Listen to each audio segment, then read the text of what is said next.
ever wondered why the church prays in Latin? It's a strange thing, isn't it? Because of course our Lord spoke in Aramaic.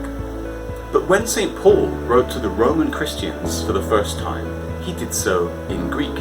And in the West, Greek was the liturgical language of the Church of Rome for at least the first 400 years of her existence. So how come the church prays in Latin officially? Well, what happened in the city of Rome is very interesting. About 350 years after our Lord's life, Rome was in fact no longer the imperial capital. It had come under great pressure from the tribes of the north, and the capital had moved first to Milan and then to Ravenna. And the language of the city of Rome had changed as well. Educated people in Rome at the time of our Lord would have spoken both Latin and Greek. They were probably bilingual, and that's because Greek was always the language of trade.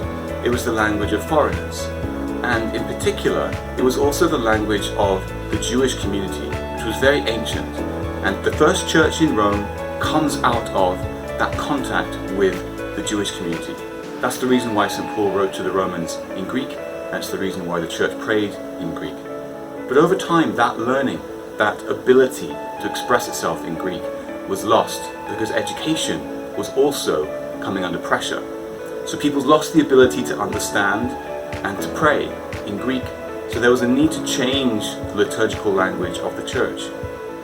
But when that choice was made, they did not choose the language of the city of Rome.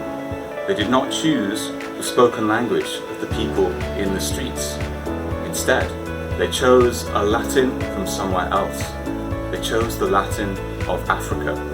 And that is what is quite extraordinary about our Roman Missal, is the fact that it's not really written in a Roman language at all.